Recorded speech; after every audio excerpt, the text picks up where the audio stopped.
બસ અત્યારે જે મોડાસાની અંદર પ્રોપર્ટી ખરીદી રહ્યા છે એટલે કે પ્લોટ અને મકાન, એમનો શું સવાલ હોય છે કે ભાઈ મોડાસાની અંદર ભાવ બહુ વધારે છે, આ ભાવની અંદર અમને અમદાવાદની અંદર પ્રોપર્ટી મળી જાય છે. હું ના નથી પાડતો અમદાવાદમાં તમને પ્રોપર્ટી નથી મળતી, અમદાવાદમાં આ ભાવે તમને પ્રોપર્ટી મળી જાય છે, પણ ત્યાં તમને જે પ્રોપર્ટી મળે છે એ ફ્લેટની અંદર મળે છે, બરાબર. અને ફ્લેટના માલિક હોય છે એ બધા હોય છે, એટલે કે મોડાસાની અંદર જે તમે પ્રોપર્ટી મળે છે એ લેન્ડ ઉપર મળે છે, બરાબર. એટલે એ તમારો પર્સનલ ઓનર હોય છે.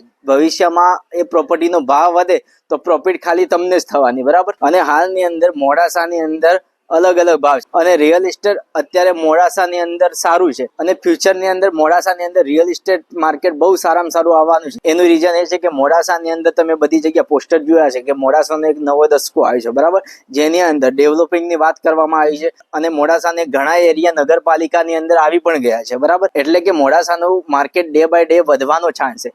એટલા માટે હવે તમે મોડાસાની અંદર હાલની અંદર ઇન્વેસ્ટમેન્ટ કરો છો તો ફ્યુચરમાં તમને સારું એવું પ્રોફિટ થઈ શકે છે. અને અગર તમે મોડાસાની પર્સનલ રેસિડેન્ટ માટે પ્રોપર્ટી લઈ રહ્યા છો આ સમયે, તો આ તમારો બેસ્ટ સમય છે, કેમ કે આવાવાળા સમયમાં આ ભાવે તમને પ્રોપર્ટી મોડાસાની અંદર મળવી એ શક્ય નથી.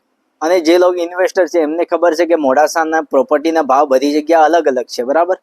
તો હવે તમારે કરવાનું શું છે, સારો એવો કન્સલ્ટન્ટ હાયર કરી લો જેમને મોડાસા વિશે સારું નોલેજ છે, ફ્યુચરમાં કઈ જગ્યા શું ડેવલપ થવાનું છે એ જોઈને તમે હાલની અંદર સારી જગ્યાએ ઇન્વેસ્ટમેન્ટ કરીને ફ્યુચરની અંદર સારો એવો પ્રોફિટ લઈ શકો છો. યા પછી તમને અમારી ટીમ જોડે વાત કરવી હોય તો સ્ક્રીન ઉપર જે નંબર દેખાય એ નંબર ઉપર કોન્ટેક્ટ કરો. બોસ, જય હિન્દ, જય ભારત.